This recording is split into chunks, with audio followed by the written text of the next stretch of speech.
Hello बच्चों, welcome to my YouTube channel.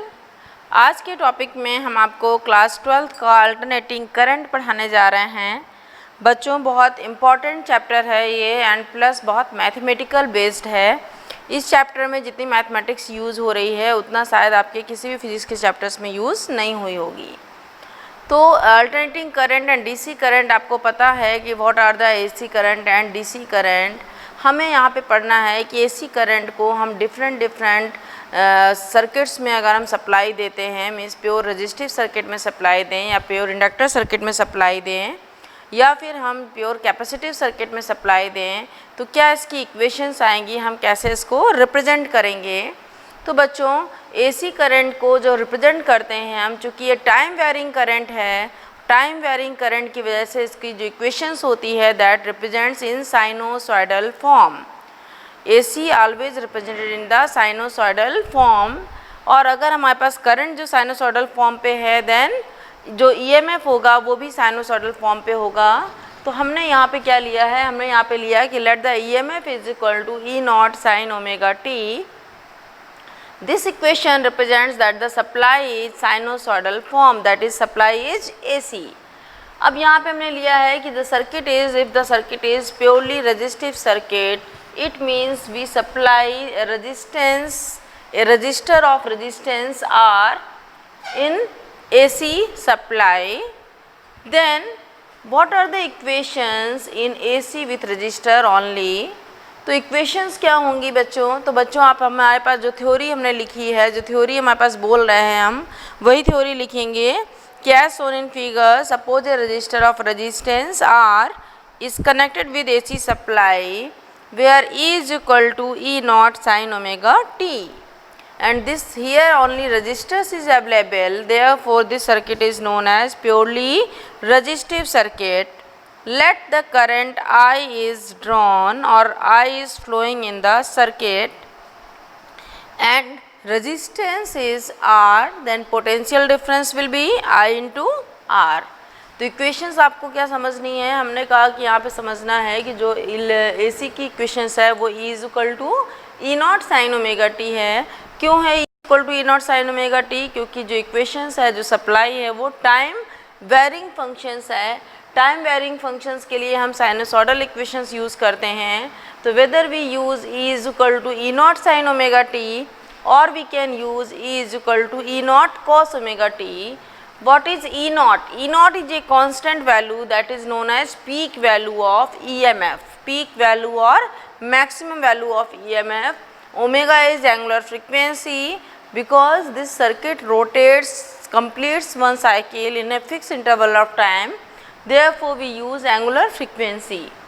Now, for derivation, if instantaneous EMF of the circuit is equal to instantaneous potential difference across R, using Ohm's law, instantaneous potential difference across R is equal to I into R.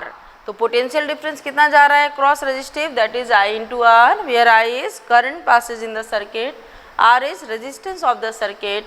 Instantaneous EMF is E, putting value of E is equal to E naught sin omega t is equal to IR, or I is equal to E naught upon R sin omega t.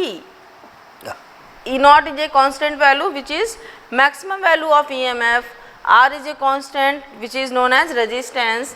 Then E naught upon R is a constant terms, and this can be write as a I naught, where I naught is a peak value of current और maximum value of current, and I naught की value जो होगी वो क्या होगी, E naught by R. तो यहाँ पे आपको देखना ये है कि हमारे पास करंट की जो इक्वेशंस आई है वो क्या आई है, I is equal to I naught sine omega T. और हमने जो सप्लाई ली है, सप्लाई भी कितनी ली थी, सप्लाई की इक्वेशंस भी क्या ली थी, E is equal to E naught sine omega T. इन दोनों इक्वेशंस को आप कंपेयर करो यहाँ पे बच्चों, यही सबसे ज़्यादा इंपॉर्टेंट चीज़ है. डेरिवेशन तो आपका हो गया, अभी हमको डायग्राम्स बनाना है.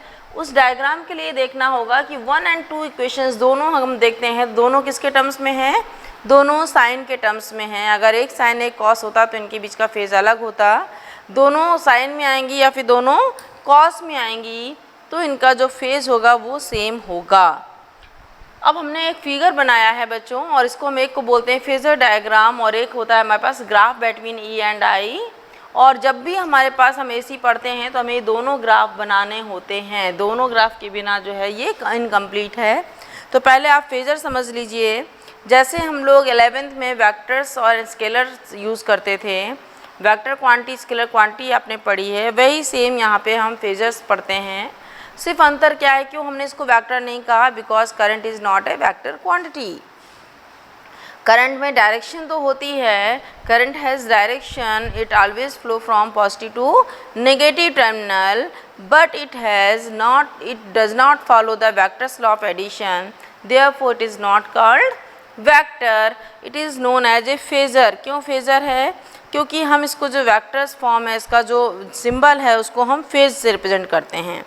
तो फेजर क्या हुए बच्चों, a rotating vector that represents a sinusoidally varying quantity, a rotating vector that represents a sinusoidally varying quantity is called a phasor.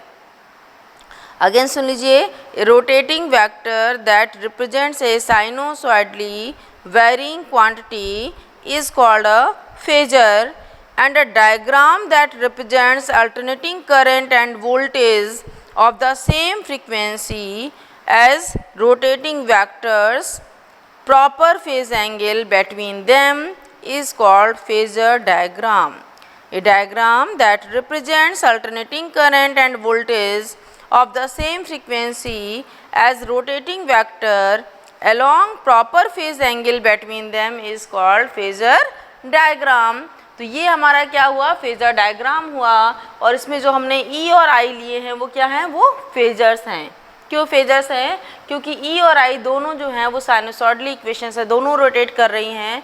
दोनों की वैल्यू अगर हम 0 से 180 के बीच में निकालें तो क्या होगा, ये वन कंप्लीट साइकिल पूरा हो जाता है। आपको पता होगा कि साइन एंड कॉस दोनों की वैल्यू -1 to +1 वेरी करती है। तो जहाँ से हम स्टार्ट हुए थे वैसे ही आप +1 फिर वापस आ गए, तो -1 से लेके +1 तक वेरी कर गई। अब देखिए, चूंकि दोनों साइन ओमेगा टी थी इसलिए दोनों के बीच में फेज एंगल 0। तो फेज एंगल 0 इट मीन्स क्या हो रहा है कि हमारे पास जितनी ई थी उतनी ही आई है, जितनी ई थी उतनी ही आई है हमारे पास। तो यहाँ पे क्या हो रहा है, उतना मतलब सेम एंगल है। यहाँ पे एंगल क्या लिया, ओमेगा टी। क्यों लिया ओमेगा टी, क्योंकि यहाँ पे साइन के आगे ओमेगा टी है। तो हमारे पास ये जो पूरा फेजर एक वेक्टर हमने बनाया है, इस वेक्टर को क्या बोलेंगे, फेजर। ये किसका फेजर हो गया, ई नॉट का फेजर हो गया। ई नॉट इसलिए लिया क्योंकि ई नॉट ज़्यादा है, आई नॉट की वैल्यू क्या है, ई नॉट बाई आर है। तो आई हमेशा थोड़ा सा पीछे होगा ई नॉट से। ये पूरा कंप्लीट फेज हो गया फेजर ई नॉट का। ये कितना हो गया, आई नॉट का। और ये जो पूरा वेक्टर है ये क्या रिप्रेजेंट कर रहा है, I naught sine omega T. ये पूरा वेक्टर हमें रिप्रेजेंट कर रहा है E naught sine omega T. This is a phasor diagram between alternating current and alternating EMF with same angle and same angular frequency. दोनों ओमेगा टी पे हैं क्योंकि दोनों की इक्वेशंस ओमेगा टी में ही है, उसके आगे कुछ नहीं है, दोनों साइन में हैं। अब देखिए कैसे हम ग्राफ प्लॉट करेंगे, what is the graph between E and आई। तो बच्चों एसी करंट जो है वो कैसी करंट है, वो अल्टरनेटिंग करंट है, वेव फॉर्म पे रिप्रेजेंट करते हो। तो जैसे आपने जूनियर क्लासेस में पहले की अर्लियर क्लासेस में वेव्स बनाई है, वैसे ही हमने ये वेव बना ली। यहाँ से स्टार्ट होके यहाँ तक क्या होगा, ये वन ऑसिलेशन कंप्लीट हो रहा है। चूँकि हमने कहा कि दोनों की इक्वेशन साइन है, इसलिए जहाँ से हमने ई स्टार्ट किया है, जहाँ पे ई फिनिश होगा वहीं पे आई भी स्टार्ट होगी और वहीं से आई भी फिनिश होगी। तो ये जो डार्क लाइन हमने बनाई है वो ई को रिप्रेजेंट कर रहा है, जो डॉटेड लाइन बनाई है वो आई को रिप्रेजेंट कर रहा है। कंप्लीट वन साइकिल 0 से 2 पाई हो गई, हाफ साइकिल ये कितनी हो गई, ये हाफ साइकिल हो गई, ये पाई हो गई। हाफ का हाफ हम करेंगे देन π/2 हो गया, एंड 1 एंड हाफ कितना हो गया, 3π/2 हो गया। अब देखिए यहाँ जो पीक वैल्यू हमने बोली थी आई नॉट और ई नॉट बोली थी, ये क्या है, ये मैक्सिमम हमारे पास ये करंट का ये सिंबल है, ये वेव का सिंबल है। इसमें मैक्सिमम डिस्टेंस कहाँ जा रही है, वो ये कवर कर रही है। तो ये पोजीशन क्या हो गई, ये ई नॉट हो गई। सिमिलरली अगर हम इसको रिवर्स डायरेक्शन पे सेकेंड हाफ में यूज़ करते तब भी यहाँ पे क्या होता है, ये क्या वैल्यू हो जाती, ये हमारी ई नॉट वैल्यू हो जाती। करंट के लिए हमने डॉटेड लाइन जो है सिंबल है, डॉटेड लाइन को क्या रिप्रेजेंट किया है, करंट को रिप्रेजेंट किया है। और डॉटेड लाइन की भी जो मैक्सिमम वैल्यू आई वो क्या हुई, वो इसकी पीक वैल्यू ऑफ करंट हुई, मैक्सिमम वैल्यू ऑफ करंट हुई। तो ये आई नॉट हो गया और अपर वाले को ई नॉट हो गया। ध्यान आपको ये रखना है कि दोनों अगर सेम फेज में हैं तो दोनों सेम पॉइंट से ओरिजिन होंगी, सेम पॉइंट पे एंड होंगे, लेकिन हमेशा जो ई है वो थोड़ा ज़्यादा होगा क्योंकि आई की वैल्यू कुछ कम है। क्यों कम है, क्योंकि उसका रेजिस्टेंस है, वो रेजिस्टेंस है इसलिए वो थोड़ा सा कम होगा। ओके, थैंक यू बच्चों।